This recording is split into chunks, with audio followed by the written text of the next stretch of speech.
tentang disebut namanya kutukan darah dan tentang kekuatan darah. Saudara yang kasih dalam Tuhan, di dalam sejarah umat manusia ada pembunuhan yang paling awal. Pembunuhan yang paling awal adalah pembunuhan Kain membunuh Habil. Pada waktu Habil dibunuh, saat itu juga kegiatan otak berhenti, kegiatan jantung berhenti. Tapi ingat, pada waktu Habil dibunuh, ada satu yang menuntut, ada satu yang berteriak, yaitu darah. Darah Habil menuntut keadilan. Akibat tuntutan darah Habil, Kain dikutuk. Di dalam kutukannya dikatakan bahwa Kain menjadi seorang pelarian dan pengembara di muka bumi. Jadi seorang pelarian dan pengembara di muka bumi. Dan tanah tidak menghasilkan sepenuhnya lagi untuk Kain. Maka Kain berkata, hukumanku itu terlalu besar bagiku. Saudara, darah bicara tentang nyawa. Nyawa bicara tentang kehidupan. Plus saudara tahu, apa artinya kutuk? Ada orang tanya sama saya, Pak, kutuk itu apa? Kutuk ya kutuk. Banyak orang ngomong gitu. Tetapi sebenarnya kutuk itu ada artinya. Kutuk adalah kata-kata yang mengikat. Ikutin saya semua, kata-kata yang mengikat. Yang menyebabkan penderitaan, kesengsaraan, kehancuran, kebinasaan, kematian kekal.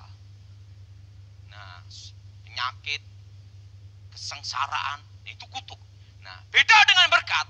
Berkat adalah kata-kata yang mengikat, yang memberikan kehidupan, keselamatan, kelimpahan, keabadian. Itu yang namanya berkat. Amin. Nah, saudara, sebelum saya bertobat, saya tahu persis bahwa darah manusia berbeda dengan darah binatang. Misalnya, pisau dipakai untuk membunuh seseorang, cep mati. Setelah itu, pisau dicuci bersih.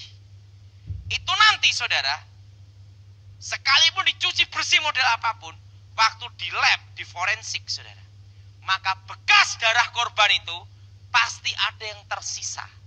Yang disebut namanya jalur DNA manusia.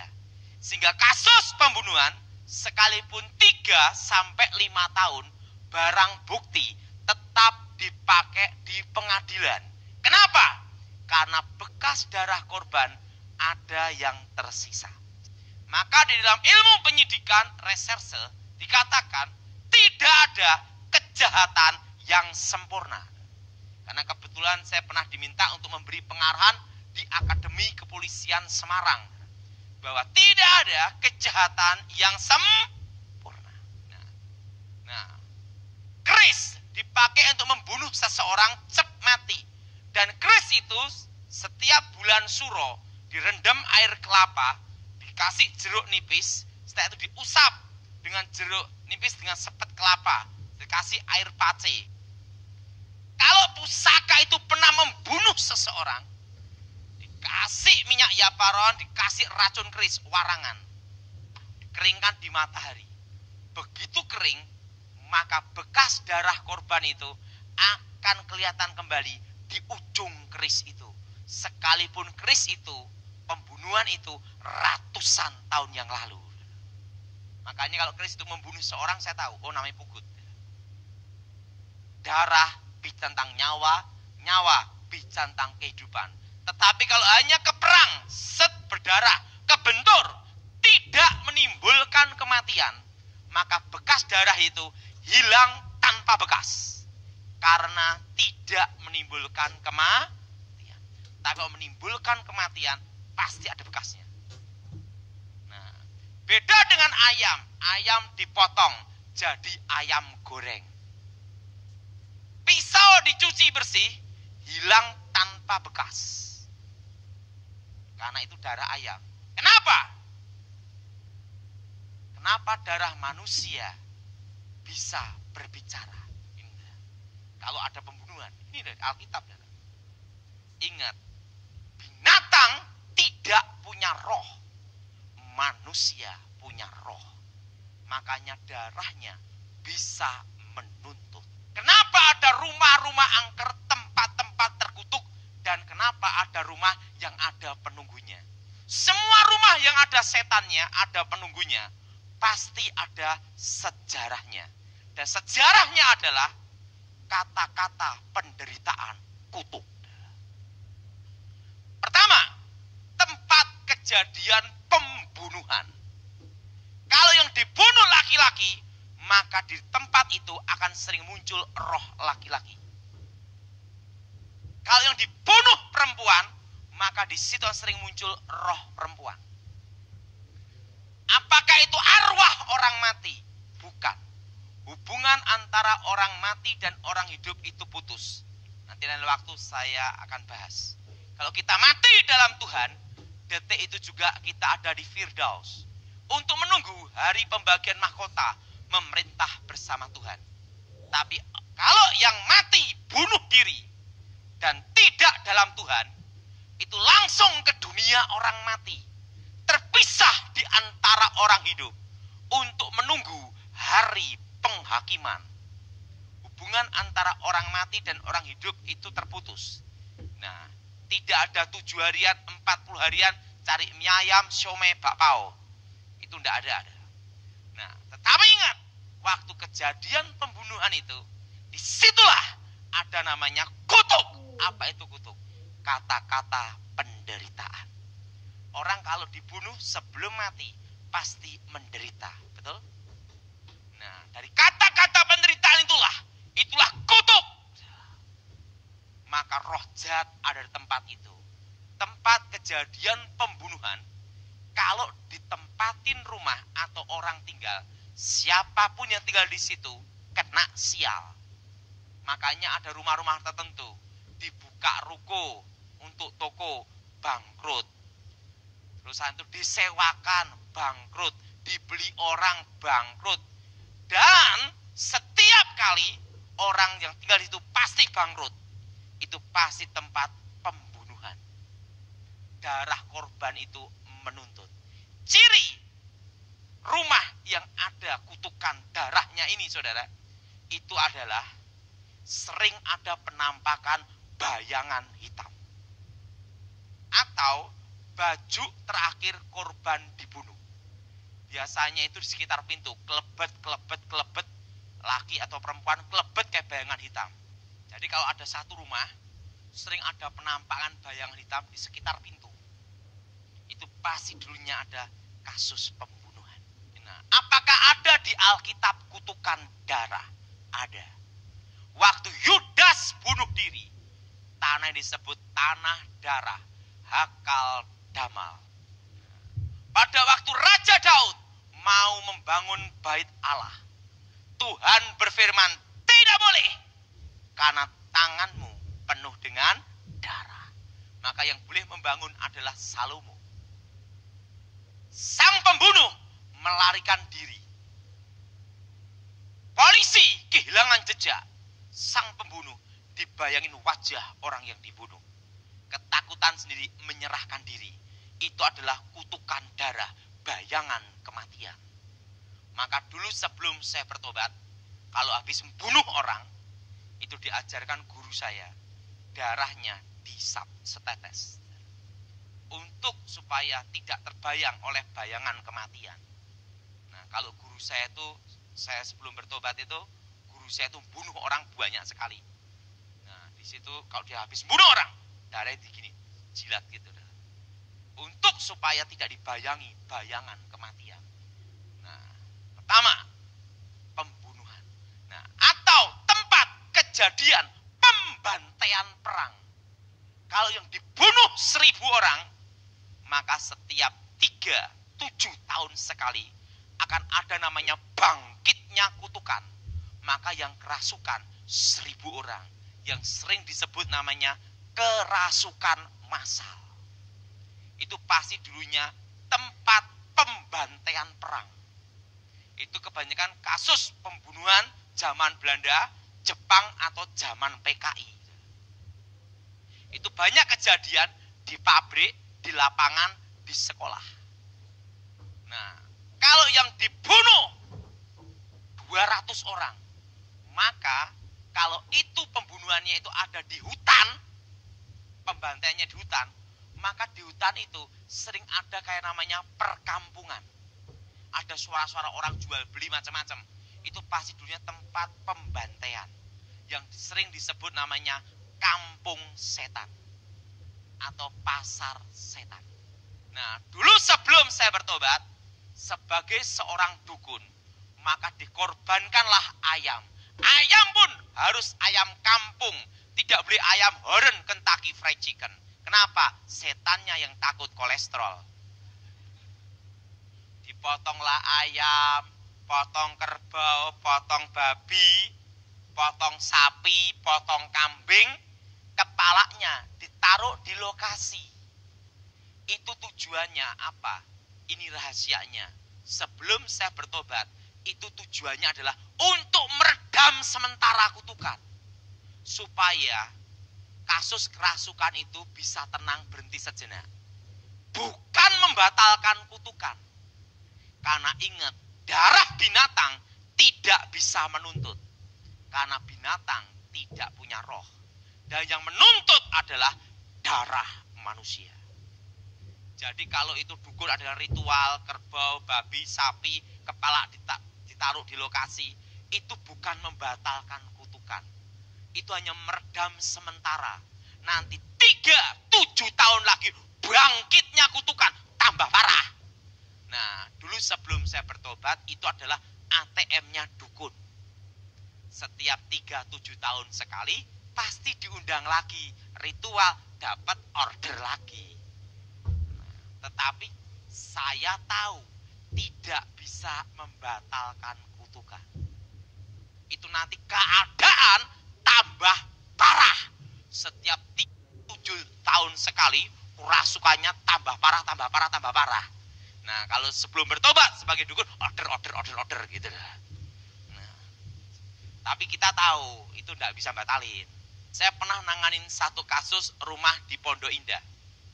Ada rumah Pondok Indah, jalan strategis bagus.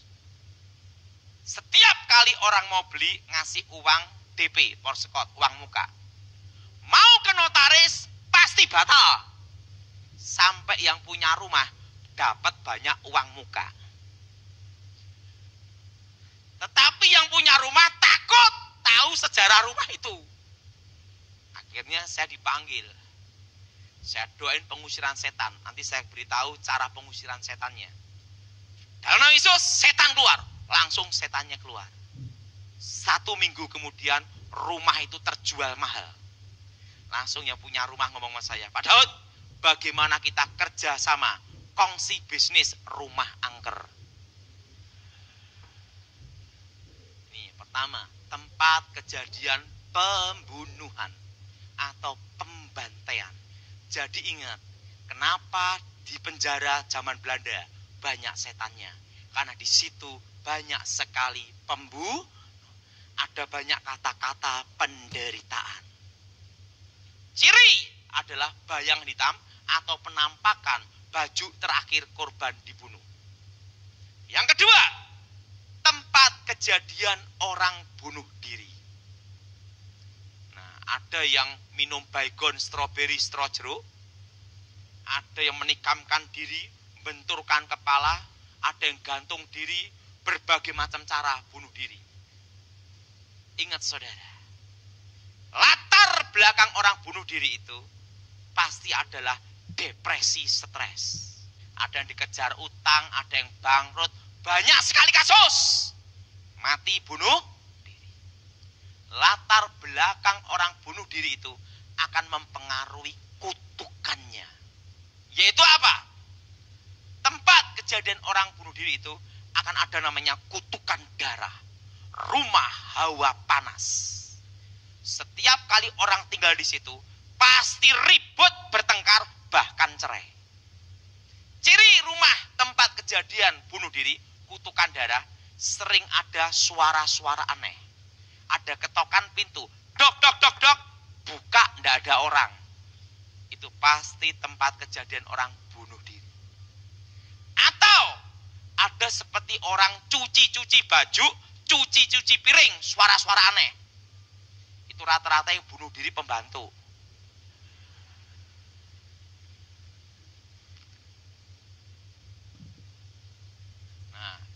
Itu cirinya, tempat kejadian orang bunuh diri. Nah, itu rumah hawa panas. Orang yang tinggal di situ pasti ribut, bertengkar, bahkan cerai. Hawanya panas, maunya ribut terus, saudara. Maunya bertengkar terus, saudara. Itu pasti tempat kejadian orang bunuh diri. Nah, itu cirinya ada suara-suara aneh. Kadang ada suara tangisan, erangan, atau kesakitan, atau tertawa di satu kamar. Berarti kamar itu pasti dulunya tempat kejadian orang bunuh diri. Dan cirinya akan ada suara-suara aneh. Tapi kalau di ruang tamu, kayak ada orang ngobrol-ngobrol, nah itu rata-rata yang bunuh diri satu keluarga. Nah, disitulah yang disebut namanya kutukan darah. Kata-kata penderitaan. Ikutin saya semua, kata-kata penderitaan. Ini yang disebut namanya kutuk. Kata-kata yang mengikat. Saya pernah nanganin satu kasus. Itu di Jawa Tengah. Ada seorang pemuda, dia baru menikah. Buka showroom sepeda motor, bangkrut. Dan setiap hari rumah tangganya bertengkar, ribut, bertengkar, ribut, bertengkar, ribut setiap hari. Setelah itu buka spare part sepeda motor, bangkrut. Dia buka peternakan babi, bangkrut kayak babi. Waktu yang ketiga, tiba-tiba di kamarnya itu kerasukan. Pada waktu kerasukan, itu telanjang, lari-lari di kampung, di lapangan. Saya dipanggil, karena keluarganya kan malu dan bingung, lari-lari di lapangan. Saya dipanggil, saya doakan, keluar! Langsung setannya keluar. Langsung pemuda ini pakai sarung gini, Pak, banyak yang lihat saya enggak? Oh, sekampung. Lari-lari ya di kampung. Nah, saya tanya, mana tempat kamu kerasukan? Di lokasi ini, Pak. Ini pasti dulunya ada darah yang menetes. Betul, Pak. Ada orang dibunuh, setelah itu bunuh diri. Kutukan darah. Ikutin saya semua, kutukan darah. Darah yang menuntut. Yang ketiga, tempat kejadian kecelakaan mati itu ada namanya roh maut. Ikutin saya semua, roh maut. Nah, biasanya nanti ada kakek-kakek lewat, nenek-nenek lewat, anak kecil lewat, perempuan lewat, menghindar, dor, tabrakan di situ, mati.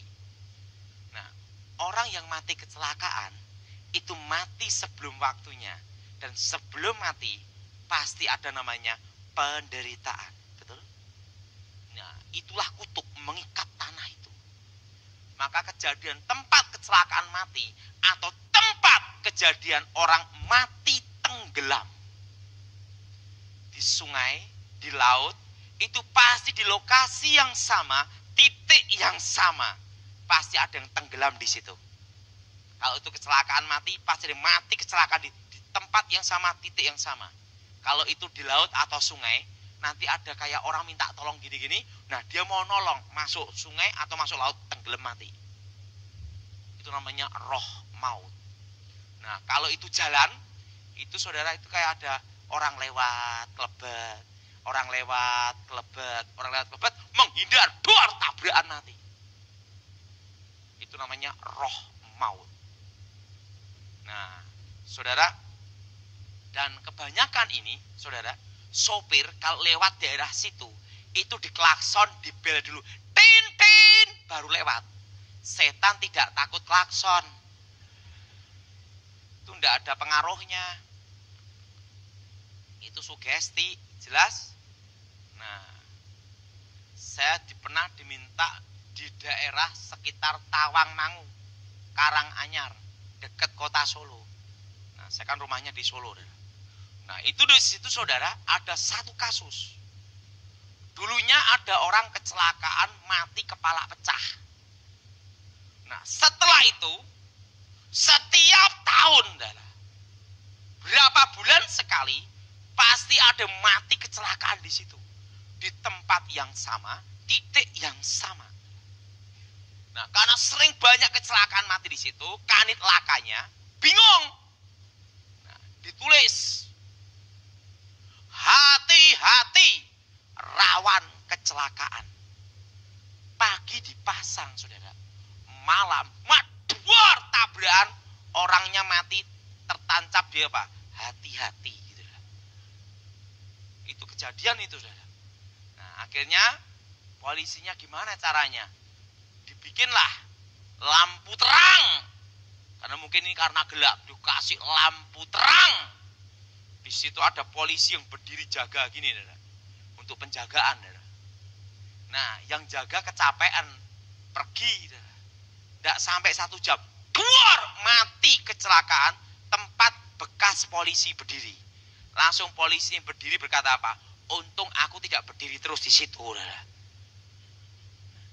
itu kejadian di daerah Karanganyar. Itu tempatnya terkenal. Itu. Nah, di situ ada namanya roh maut. Nah, yang keempat, yang disebut namanya tanah kuburan. Kalau saya sebelum bertobat, kalau bikin bangkrut orang, itu pakai tanah kuburan. Disiramkan tepat di depan pintu. Toko, pabrik, atau showroom orang. Dalam 1 tahun, pabrik, toko, showroom, rumah orang pasti bangkrut. Nah, kalau dulu sebelum saya bertobat, kalau mau bikin cerai rumah tangga orang, itu tanah kuburan diambil, siramkan, ada tepat di atap rumah, tetapi di luar rumah. Kenapa tidak di dalam rumah? Ya ketahuan. Dalam 1 tahun rumah tangga orang pasti cerai, pasti ribut bertengkar terus. Kalau belum bertobat, kalau mau bikin sengsara orang yang tinggal di rumah itu, mati ndak, hidup ndak, tanah diambil, siramkan, tepat depan pintu, dalam rumah dan atap. Pasti yang tinggal di situ sakit pindah-pindah, mati sengsara. Itu kalau dulu saya ngerjain orang seperti itu. Tapi ingat, sesuai order. Sekarang udah bertobat, sudah tidak lah. Nah, tanah apa yang dipakai di kuburan? Itu bukan tanah kuburan bayi atau orang kuburan orang mati tua karena expired kadaluarsa. Tapi adalah kuburan seorang pembunuh.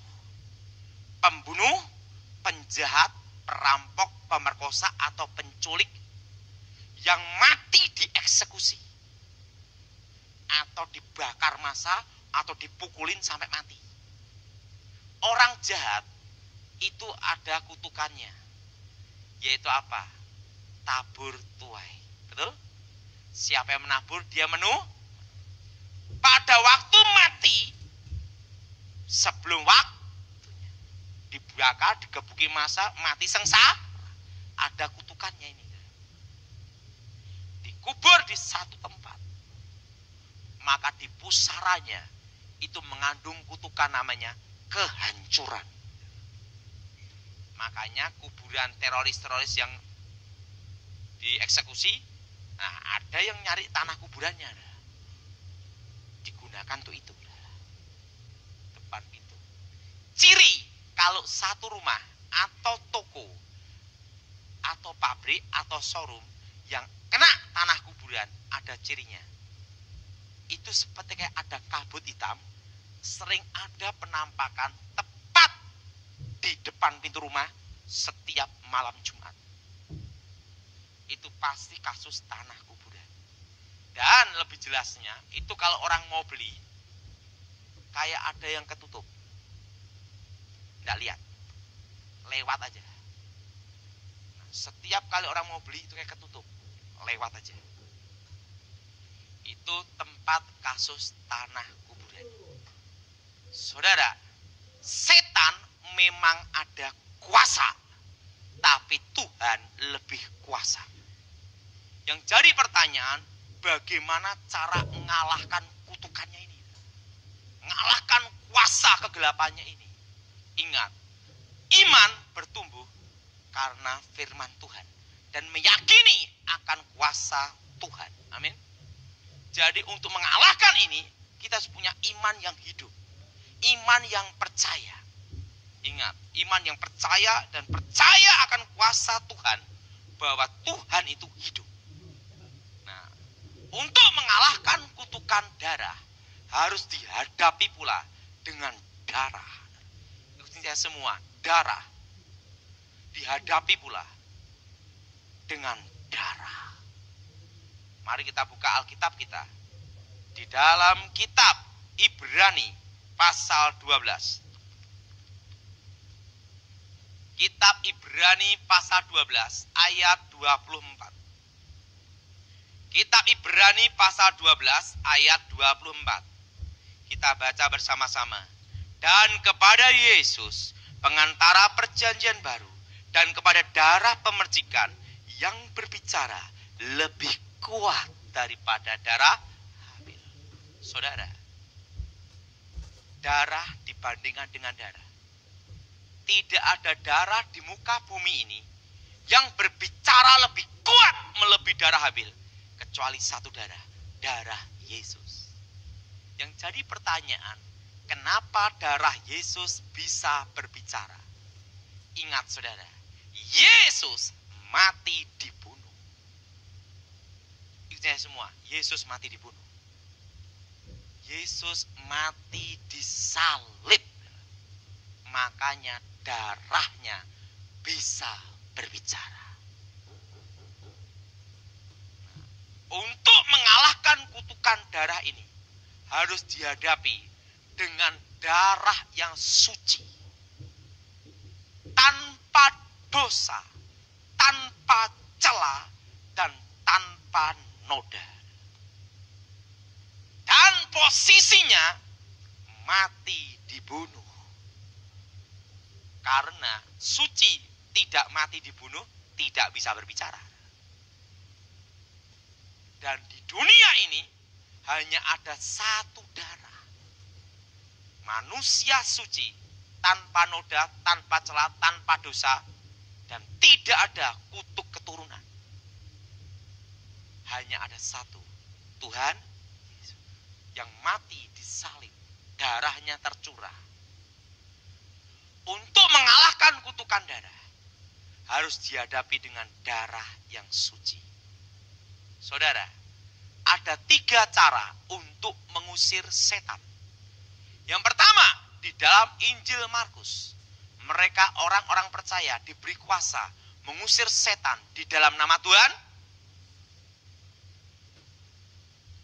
Dan yang kedua, bila ada saudaramu yang sakit, hendaklah penatua mendoakan dalam nama Yesus, mengolesi minyak urapan.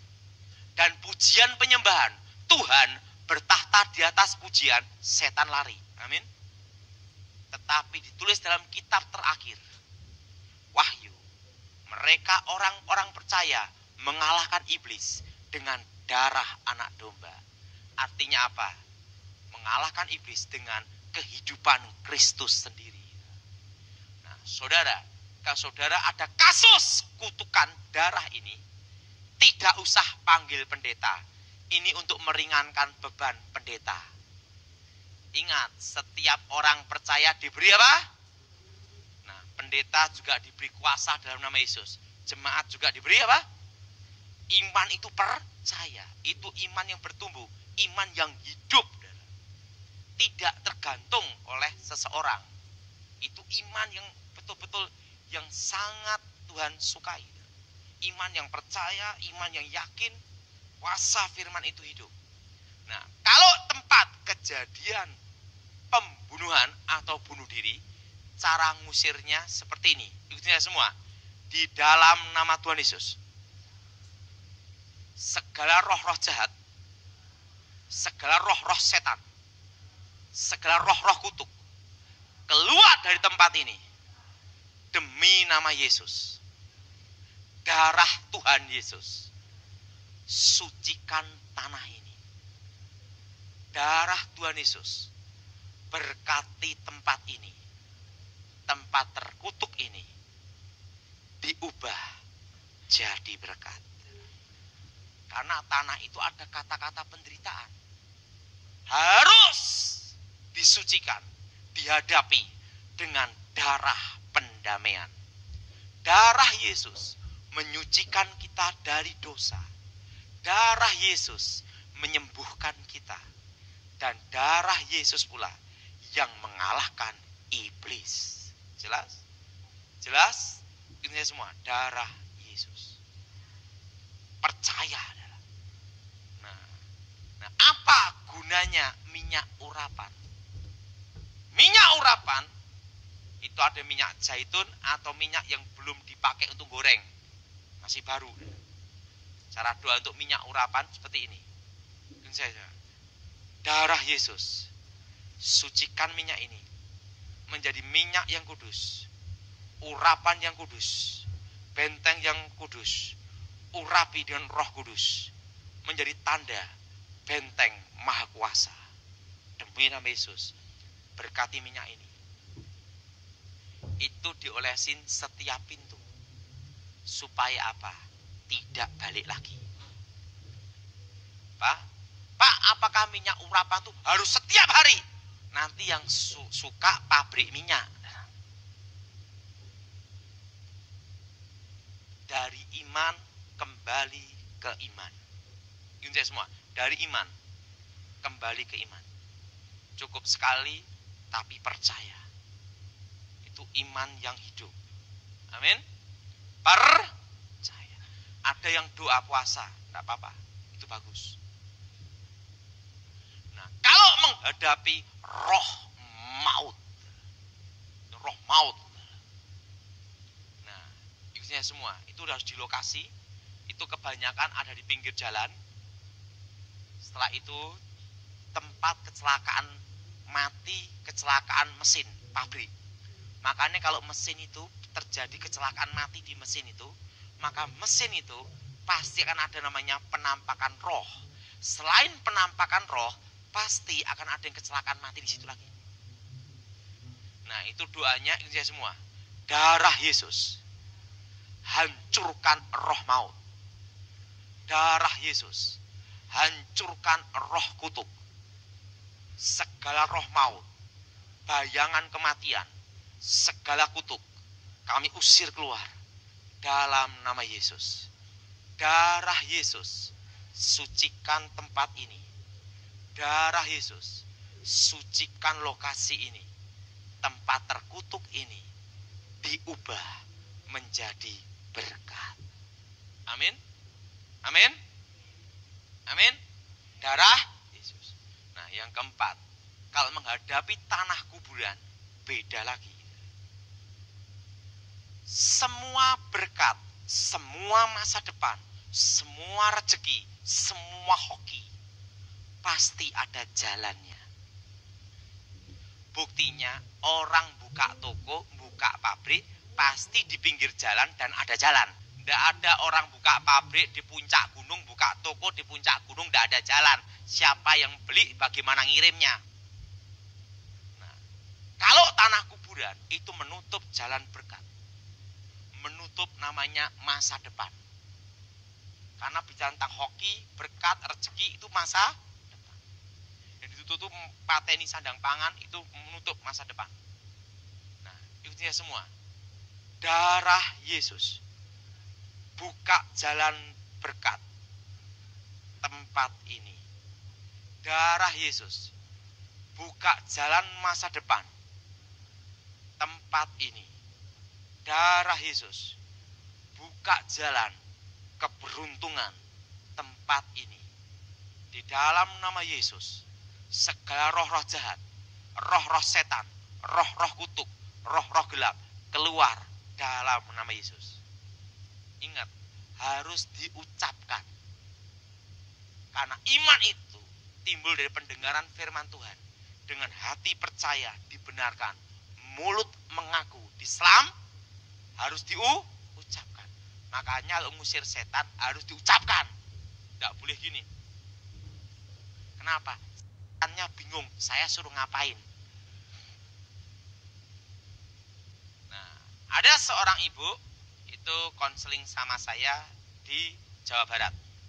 Ibu ini ada kasus, lawan bisnisnya itu suka sekali ke dukun-dukun, minta setan-setan. Untuk bikin bangkrut ibu ini karena tokonya bersebelahan. Tetapi ibu ini laris terus. Kenapa? Ibu itu selalu setiap hari saya ajarkan doa darah Yesus buka masa depan. Darah Yesus buka jalan keberuntungan. Darah Yesus buka jalan hoki. Supaya tidak bisa ditutup segala unsur ismu, gaib dan mistik. Karena kalau kita punya toko atau pabrik, sebelah toko kita, sebelah pabrik kita, itu main kuasa gelap, itu nanti rezeki sekitar toko itu akan diambil semua. Semua sepi, dia yang rame. Itu cirinya. Nah, untuk mengalahkan itu ada, saudara. Yaitu dengan darah Yesus. Nah, waktu itu saudara, ibu ini setiap pagi kalau mau buka toko, doa dulu. Darah Yesus buka masa depan. Darah Yesus buka jalan berkat. Darah Yesus buka keberuntungan. Dan setiap hari dia nyanyi lagu, darahmu Yesus sucikan daku. Darahmu Yesus bebaskanku. Dia nyanyi lagu itu seperti lagu wajib PNS kalau hari Senin. Tapi ini setiap pagi dia doa. Nah, karena dibikin bangkrut, tidak bisa bangkrut-bangkrut, lawan bisnisnya ambil tanah kuburan. Kenapa? Karena ibu ini tahu dia punya mata-mata juga. Waktu jam 6 sore, ibu ini doa di dalam tokonya, ditutup tokonya, dia ngintip lawan bisnisnya nyiram tanah kuburan. Apa yang terjadi? Toko ibu itu lari sekali malahan. Lawan bisnisnya bingung. Dikasih tanah kuburan kok malah laris. Diambil tanah yang sama, kuburan yang sama. Disiram di tokonya sendiri. 1 minggu bangkrut. Nah, kenapa? Karena di rumah ibu yang Kristen ini ada darah yang berbicara. Yaitu apa? Darah Yesus. Amin. Tahu enggak saudara? Saya saat ini bisnis apa? Rumah angker, tanah angker. Suatu kali, sebelum saya akhiri ya, waktu itu saya ketemu Pak Jokowi. Kebetulan saya ini satu kampung, tetangga rumah. Nah, saya orang Solo, asli Solo, wong Solo. Nah, suatu kali, nah Pak Ade tahu rumah saya, pernah sana ya. Nah itu sama rumah Pak Jokowi dekat, tetangga. Satu kampung. Satu kali tidak, Pak Jokowi ngomong sama saya, rencana akan dibikin mall terbesar di Jawa Tengah. Namanya Trans Studio, lokasinya gini-gini, Pak. Tapi harga tanah di situ sudah mulai mahal-mahal. Wah, saya pikir percuma lah, saya gitu. Harganya benar mahal-mahal. Waktu itu saya doa sama Tuhan. Tuhan bicara sama saya, belilah tanah sebanyak-banyaknya di lokasi ini. Lokasinya itu pinggir kota Solo. Waktu itu saya ke lokasi itu seperti petunjuk Tuhan itu. Nah, karena yang dikasih tahu Pak Jokowi harganya udah mahal-mahal, saya tidak jadi beli.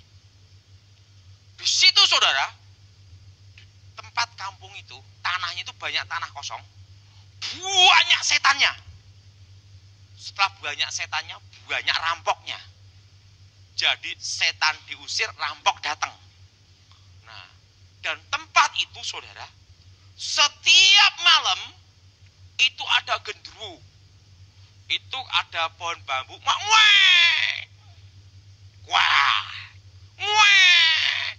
wah, setiap malam. Bukan hanya malam Jumat ini, setiap malam. Orang lewat itu pasti goda lari dah. Di situ ada pohon sawo, ada bambu, wah.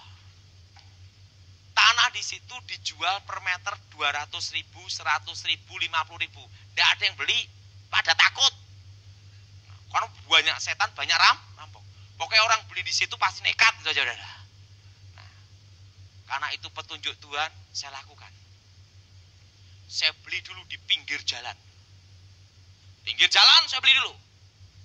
500 meter, 600 meter, 300 meter, 1.600 meter tak beli. Harga 300.000, 400.000, 200.000, pokoknya pinggir jalan dulu. Ambil dulu, beli. Setelah beli, mikir sekarang, musir setannya. Setannya banyak sekali dah. Saya doain dalam nama Yesus setan keluar. Begitu setannya keluar, mikir rampoknya. Saya mikir, dibikin aja kandang burung, dibikin kandang burung sama ayam. Kenapa? Kalau rampok nyuri ayam, males, petok-petok. Saya bikin itu kandang ayam, kandang burung. Tapi tanah di situ tak beli dulu, pinggir jalan. Angker-angker semua, orang takut beli di situ tak beli lah. Setelah itu saya doa, Tuhan terima kasih, dah Kau jaga keluarga saya doa di situ. Tiba-tiba 2 tahun kemudian, tidak sampai 5 tahun, itu 2 tahun. Tanah-tanah yang saya beli yang wangker banyak setannya itu setannya keluar.